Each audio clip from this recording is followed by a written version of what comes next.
Nostalgia is a tricky factor when it comes to evaluating a game. It can make you wonder whether you continue to overlook a lot of the flaws in a game, especially when it holds a lot of fond memories for you. And it doesn't help when games lean into nostalgia as their identity either. Just look at how poorly Sonic 4 performed after making all of its zones carbon copies of pre-existing levels. People hated it. But there was one game this year that took me by surprise with how well it imitated games from the past, all while forming an identity for itself. Bomb Rush Cyberfunk came out in August of 2023 as somewhat of a spiritual successor to the Jet Set Radio series on the Sega Dreamcast and the original Xbox. Jet Set Radio came out in a time where skating, counterculture, and personal expression via graffiti were extremely popular, which led to Jet Set Radio gaining a considerable fanbase who love the game to this day. So it comes as no surprise that when the trailer for Bomb Rush Cyberfunk came out back in 2020, people were hyping this game up to an insane degree. Just look at these 6th generation console graphics, the cel-shaded Y2K aesthetic, and all while characters are skating and dancing to music composed by Hideki Naganuma, the man behind Jet Set Radio's soundtrack. This was a dream come true for any Jet Set Radio lover. A whole new world inspired by what made Jet Set Radio so special. We would have to wait 2 years to see whether this game would be able to stand on its own 2 feet, or if it would rely too much on what made its inspiration so special. When the game released in August of 2023, it garnered overwhelmingly positive reviews from the public.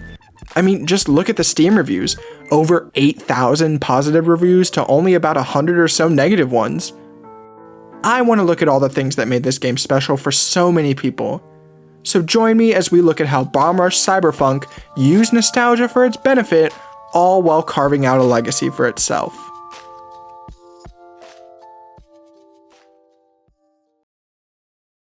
Bomb Rush Cyberfunk takes place in the futuristic city of New Amsterdam, where crews filled with riders challenge the city's police force so that they can place their graffiti tags all over the city's 5 boroughs. Before the events of the game, New Amsterdam was run by the Big Three, the 3 best riders in the city's history. DJ Cyber is known as the city's best DJ. Foe is known for never being apprehended by police despite his numerous criminal acts. And Felix is famous for being the only rider to have never used a boost pack. The game takes place after Felix is mysteriously killed, and you're in the middle of all the gangs trying to conquer the boroughs to become All City. You start the game off as Foe in a jail cell before you break out with the help of a rider named Trice, with the promise of joining Trice's new gang once the 2 of you escape. Just as the 2 of you are about to leave the prison grounds, DJ Cyber goes and cuts your head off out of nowhere. You wake up back in Trice's hideout, but not as Foe anymore.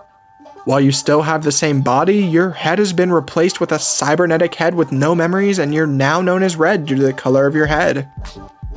Trice introduces you to another member of his gang, Belle, and you all make an agreement to conquer the 5 boroughs and go All City, not just for the gang, but to get your head back and recover your memories from DJ Cyber. Before we get into the meat of the game, can I just say, I love the art style. The sharp corners and thick lines make the vibrant color palette pop out, and it helps bring a lot of creativity to a medium that's kind of becoming monotone in its color choices. Now here's where the actual gameplay comes in. You go to each borough that is currently under the control of a rivaling crew, and it's your job to get enough rep to challenge these crews. You get rep by putting the Bomb Rush crew's tags over the numerous graffiti works done by other gangs. As you gradually build rep, you can interact with several of the rivaling members who will challenge you to get higher scores, bigger combos, and to race or show off your movement to reach certain areas. This is the core of the game, and it's actually pretty fun despite the repetition. With that being said, I wish there was a little bit more exploration. A bit more stakes when it came to your movement and trick options. Since you only have access to the 3 standard tricks, it would be cool to unlock new combos as you progress further into the game. Or maybe add a difficulty selector that can make you fail a trick and lose your combo, giving players more incentive to get better at the game and giving skilled players some kind of reward for putting time in and getting good at the game. Your movement is what matters. You get access to 3 movement options that thankfully all control the same: a bike, a skateboard, or skates, with the only difference between the 3 being the tricks that you can pull off to build up your combos, which are combinations of tricks, grinding, and manualing without messing up. You're also fitted with a boost pack that lets you do crazy stuff like this. There's so much style in this game's tricks and movement, and the world design adequately supports that with ample grinding rails and opportunities to ride along the wall. If you're skilled enough, there are ways to traverse the entirety of the map without even breaking your combo. As you win your challenges against each rivaling gang member, you're awarded a brand new graffiti design, which is really cool since the developers of the game, Team Reptile, had a graffiti battle before the game's released, where the best works would actually be featured in the game. The graffiti here doesn't work like how it did in Jet Set Radio, where there you just hold down a button and hopefully not get interrupted. Bomb Rush Cyberfunk pauses time and allows you to craft a specific graffiti in this fast-paced mini-menu. I absolutely love this, since it doesn't restrict you in how many of these sick pieces you can have access to, instead allowing you to place any tag depending on the size. As you place more and more tags, there's gonna be some heat on you, where more and more law enforcement appear to apprehend you. Now, I don't know what happens when you get caught, since I'm just so amazing, and I would either fight my way through it using the game's rudimentary combat system, or hide away in a porta potty to reduce my heat. But it's really interesting that you have to balance this on top of building rep to challenge gangs. The combat in this game is, sadly, really simplistic and honestly not really needed in the grand scheme of things. Your enemies will all go away after a couple of hits, but it can get kind of challenging when they start to swarm you when you have a high enough heat level, despite your stylish punches and kicks. It kind of seems like the combat system was added later in development, since there are bosses that don't require you to beat them up. Now that all the gang members are dealt with, it's time to challenge them for control of the borough. There's a mutual agreement between all gangs called the Code of the Streets that once a challenger approaches with enough rep, the 2 gangs face off in a crew battle, where the gang with the highest score wins. Thankfully, the Old Heads gang are here to judge the battle so that there's a definitive winner. Some of these can actually be pretty tricky if you don't know all the little tricks or the area's layout. Take the battle with Devil Theory on Pyramid Island. This area is a giant playground of grind rails and half pipes, and if you're not leaning into every rail turn to increase your combo multiplier, you're gonna lose. But the area itself is so interesting since it feels almost like an amusement park if you know what you're doing while going through it. Along with a crew battle, you'll also come across some bosses sent by the police force. They're honestly pretty easy. Just go around and occasionally punch them. It sadly doesn't do anything new or groundbreaking, which is a shame since this game features such a nice movement system, so it would have been nice to utilize the speediness of the game's movement in a sort of chase down boss sequence. The bosses that show up when you gain too much heat are kind of interesting. Sometimes they'll involve dodging sniper fire from all directions while you try to find the main sniper, or the police may send in a giant mech that you have to spray paint all over to destroy it. While the bosses sent by the police are decent, I really wish we would get to engage in some boss battles with rivaling crews. I get that the rule of the street says that you battle with skill, but it would be neat to have like a dance battle since dancing is a pretty essential part of the game, being used to switch characters and being a ton of characters' idle animations. Maybe one crew could refuse to accept the results of the battle and could actually try and fight you. Devil Theory would work perfect with that one. Races all around the map could be cool, especially in Matan where futurism rules over and it's kind of a straight shot anyways. After you beat a crew in battle, it's time for my favorite part of the game, the dream sequences. See, DJ Cyber is keeping tabs on the Bomb Rush crew, so he and his gang Futurism stop by after you conquer a new borough. Here, DJ Cyber will plug you into one of his machines, and it's your job to traverse this twisted mindscape to unearth memories and find out who you really are. These levels are a beautiful concoction of jumbled geometry that will lead you to a place to put your tag, all while this really special and groovy music is playing. After you place your tag, you get some of your memories back, where you're introduced to Felix.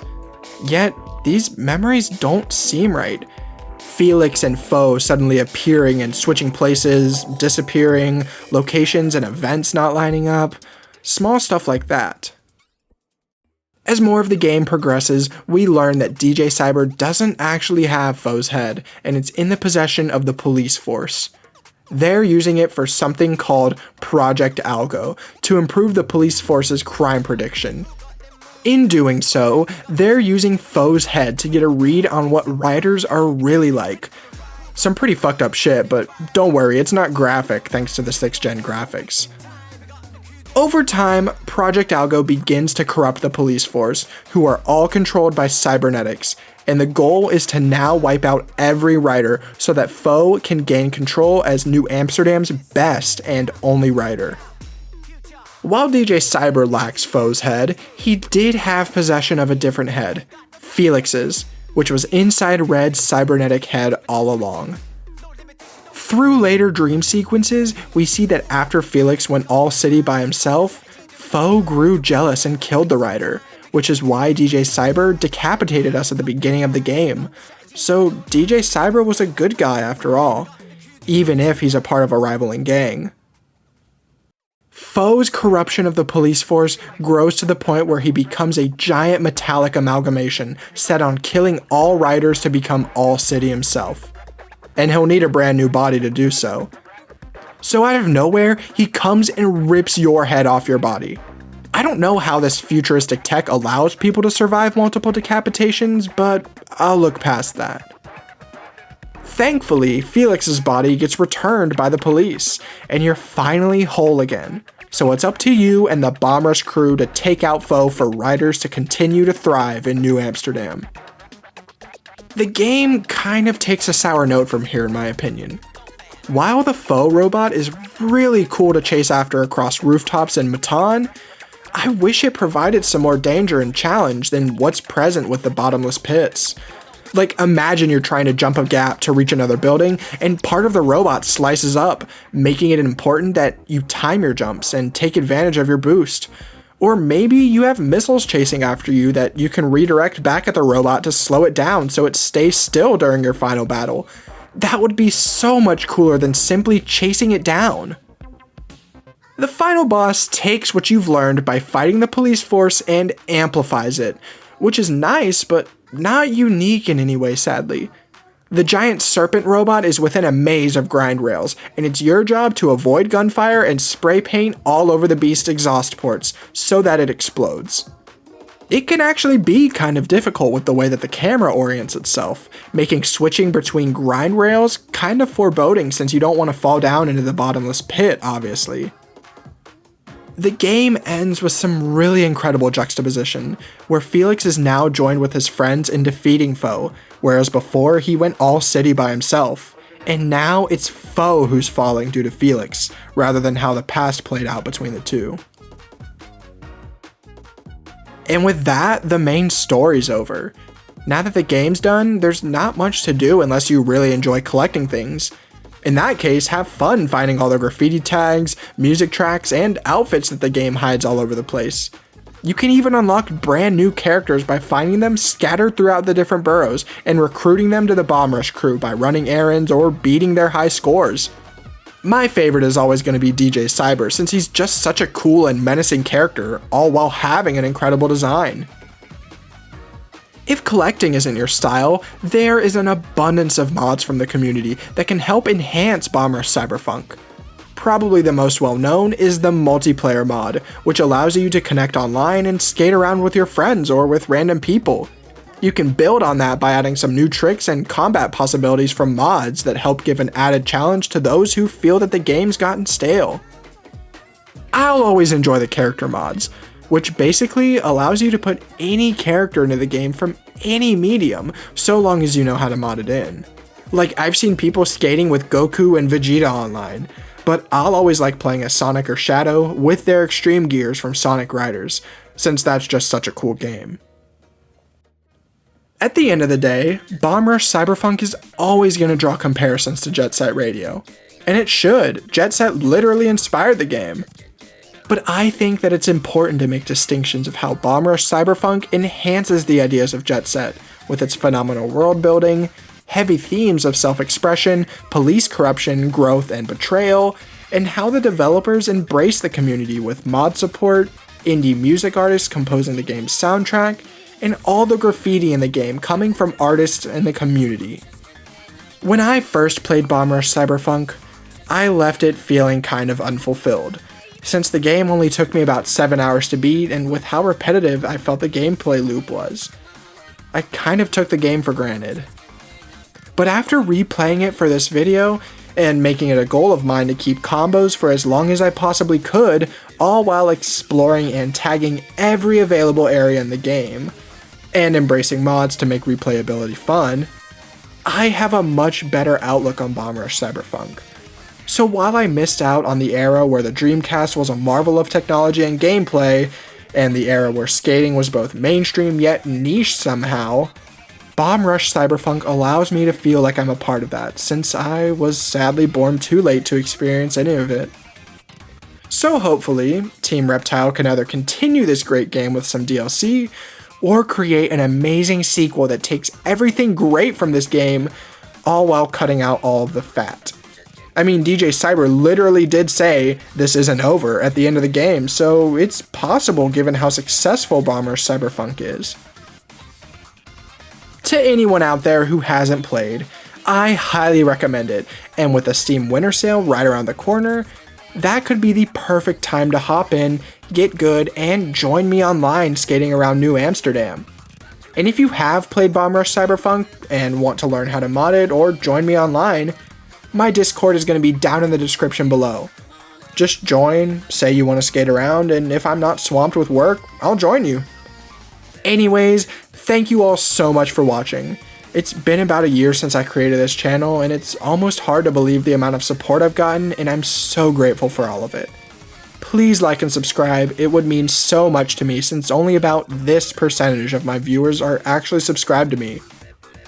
And with that being said, I hope you have a nice, sick, dope as hell day.